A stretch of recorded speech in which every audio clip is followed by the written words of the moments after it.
কোনো কিছু করার অভিপ্রায়, একাগ্রতা এবং অদম্য লক্ষ্য থাকলে যে কোনো বাধাকে অতিক্রম করে সফলতার দিকে পৌঁছানো যায়। শুধু লক্ষ্যে পৌঁছানো যায় এমন না, বর্তমান পরিবর্তিত এবং জটিল সমাজ ব্যবস্থায় বেঁচে থাকার রসদ পাওয়ার পাশাপাশি অন্যদেরও নানানভাবে উদ্বুদ্ধ করা হয়। এমনই এক দৃষ্টান্ত খোয়াই জেলার কল্যাণপুরের সফল ফুল চাষী শঙ্কর শীল।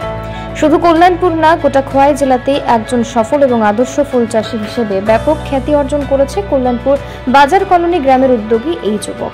শীতকাল হোক কিংবা বর্ষাকাল, সব সময়ই শঙ্কর ব্যস্ত বাহারি ফুল ফোটাতে।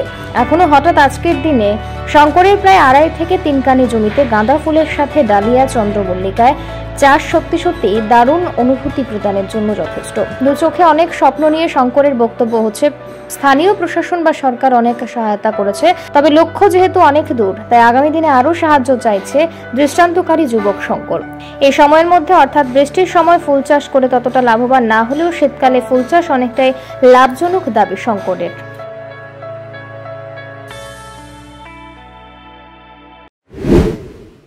এবার গাঁদা ফুল চাষ করছি আমি, তারপর চন্দ্রমল্লিকা, ডালিয়া।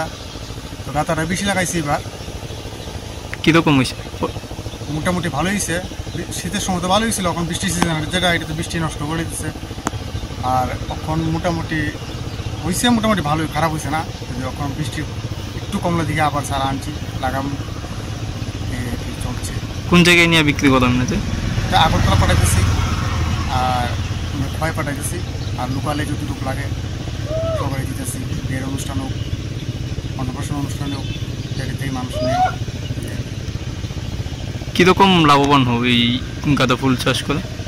বৃষ্টির সময় যে চাষটা আমরা করি বেশি একটা লাভবান হয় না। বৃষ্টি নষ্ট করে যত্ন করতে লাগে বেশি, তারপরে লেবার খরচও বেশি। আর শীতের সময় যেটা হয় লেবার খরচও কম লাগে, যদিও একটু নিজে গরম যায়। আর বৃষ্টির সময়তে লেবারটা একটু বেশি লাগে, তাই বৃষ্টির সময় যেটা করি আমরা একটু লস হয়। আর শীতের সময় যেটা হয় মোটামুটি ভালো। কী নাম আপনার? শঙ্কর শীল। কোন জায়গায় বাড়ি? কল্যাণপুর বাজার করুন। কতটুক গাঁদা ফুলের বাগান আছে? আমার তো শীতের সময় তো প্রায় 3 কানি করি, আর এখন 1 কানি মতন করতেছে। কত করে এমনিতে যায়?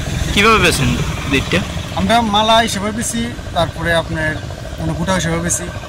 হ্যাঁ, যেটা আগরতলা পাইটে মালা হিসেবে বেশি, খোয়াই যেটা পাইটে মালা হিসেবে বেশি, আর আমরা লোকালে যেটা নেই গোটা হিসাবে নেই। আর কৃষি দপ্তর থেকে কোনো সহযোগিতা বা আমাদের কৃষি দপ্তর থেকে যথেষ্ট সাহায্য পাইছি। এবং আমাদের কল্যাণপুরে বিধায়ক মাননীয় চৌধুরী, উনি আমাদের হেল্প করছে, ভীষণভাবে হেল্প করছে। আমাদের গ্রামের প্রধান তারপরে মহোদয়, এনে আমারও খুব হেল্প করছে।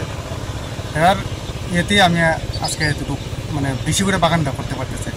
ট্র্যাক্টরের ধরুন, জলের মেশিনের ধরুন, সোলার প্ল্যান্ট ধরুন, এটি দিয়ে আমার সাহায্য করছে।